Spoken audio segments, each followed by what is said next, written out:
Hi, I am Rebecca Behrens, and I am so excited to be with you today and honored to have been asked to share some ideas with you about how to make your fall selling season truly amazing. And so I'm going to be talking with you about capturing contact info. And I see that some people are on, but I don't see any comments. And this is going to be participatory. And so if you can comment, just say hello so that I know you're there. And maybe I can see if I can figure this out. I'm not seeing anything. Okay, so it's going to be participatory, but I'm going to have to go back later. Oh, there we go. Hey, Tiffany, thanks. That's perfect. Okay, good. I'm getting comments. That's awesome. Hey, from Colorado. All right, good. Okay, so how many people do vendor events? Do you guys do vendor events and shows? That's what I'm going to be talking about, is capturing information of your customers at vendor events. I can't tell you how often I have run into ladies that are selling at shows and vendor events, and they don't write receipts, they don't get contact info, and so that is a huge mistake. And so I want to help you to be able to capture that information and to tell you why it's so important. So when you do a vendor event, what is your purpose? Go ahead and answer that. What is your goal? So you're preparing, you're getting all of your things ready, you're planning on going to this holiday bazaar, and what is your purpose? What would you consider to be a successful show or craft fair? If you do what? Do you have a monetary goal that you set? Do you just focus on retail sales? Maybe you're not allowed to sell retail at events, and so maybe your focus is just collecting contact information to follow up with people, to book live parties or in-home parties, something like that. But you need to know what your purpose is. New contacts, that's right. You need to know what your purpose is before going into this event.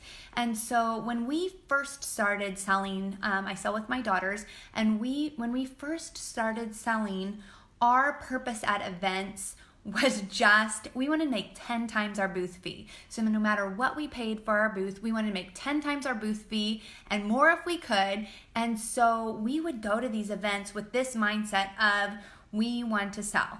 And that was basically our purpose. And we've always collected contact information and had receipts and order forms and things like that, but we were not intentional about what we wanted to do with that information. We added them to a mailing list, like a newsletter list if they wanted to know about sales, and that was pretty much it. I didn't have time to do home parties, so I didn't care if I followed up with them to book home parties because that wasn't what I wanted. But just constantly focusing on retail sales is very it's too singularly focused. It's just a one-time profit. And so the reason that you want to collect information is to build relationships. And so what I want you to do and to think about and to try is before your next show, before your next vendor event, maybe you have bills to pay, and so you need to set a dollar amount that you've got to earn or sell at the show. So that's fine. But what I really want you to think about is, what is your purpose in being at that event? What do you want to get out of it? Our businesses are amazing because in direct sales, we have the opportunity to earn residual income. And what that means is that you're making money whether you're working or not. And so, there's somebody placing an order online that's been a customer that's developed. There's a team member that's working that you're making, commission from training them. And so we don't sellers, right? You don't want to be just a retail. You can go work for a car dealership and make commission just selling if that's what you want to do. But the problem is, if you're a car salesman or, a real estate agent, when you go home at the end of the day, you're not making money anymore, right? And so one of the huge blessings and the things that we really want to focus on as direct sellers is building relationships that are going to help us build residual income so that even when we're not working, we still have income coming in. And so the next time that you're doing a vendor event or a show, I want you to really concentrate on what your purpose is. And hopefully it's more than just a one-time sale. And hopefully it's not just, I want to make residual income. That is only going to be motivational for so long. So you need to find a greater purpose. And so what that may be, like we sell hair accessories, and we really want to, when we're out selling, our purpose is that we're making life beautiful one woman at a time. And so each woman that comes into my booth, I want to not just sell her a hair clip so that she can get out and have, fix her hair faster in the morning.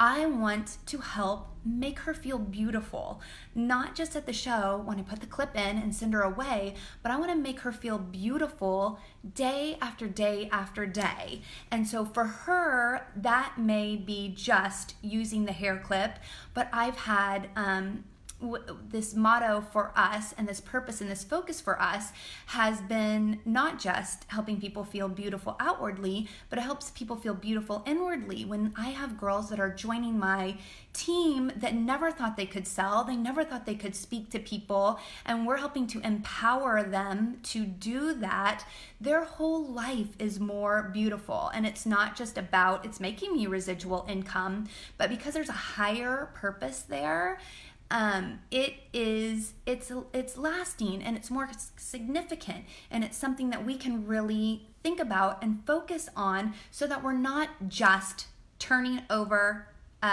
inventory, right? We don't want to just turn over inventory. We really want to make a difference and have a purpose in people's lives.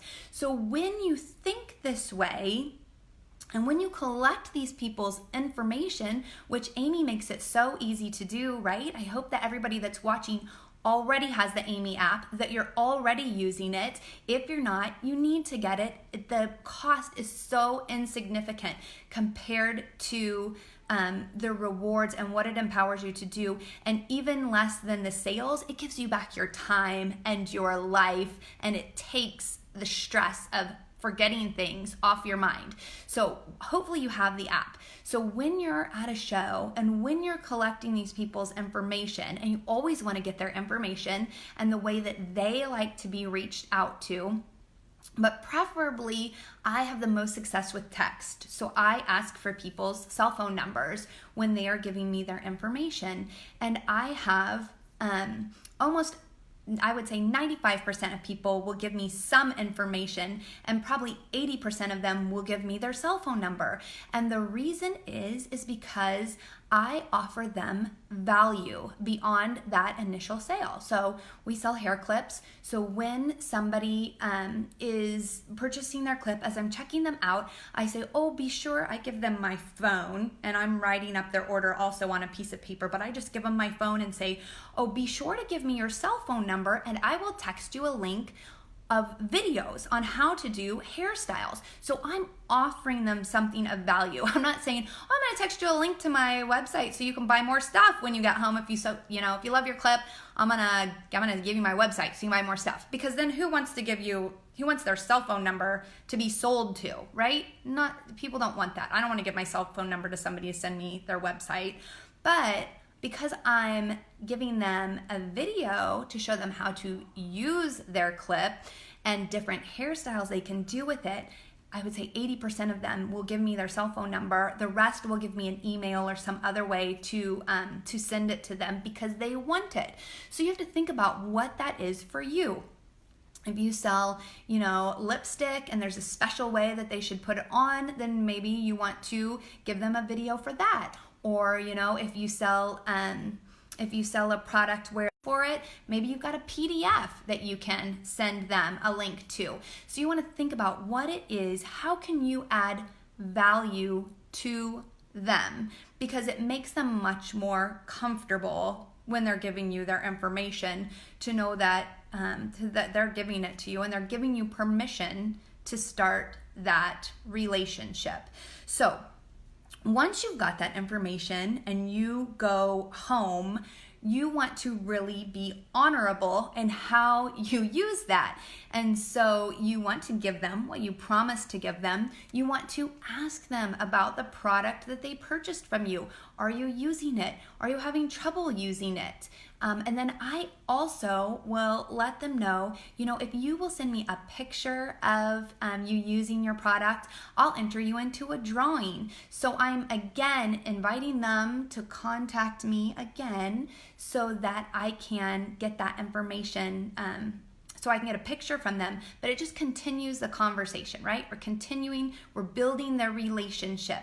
And so I've been very successful even before Amy at following up with people that were interested in joining my team for over a year. And I would have people join my team because I kept following up with them and building that relationship. And I wasn't just always, do you want to join my team? You want to join my team now?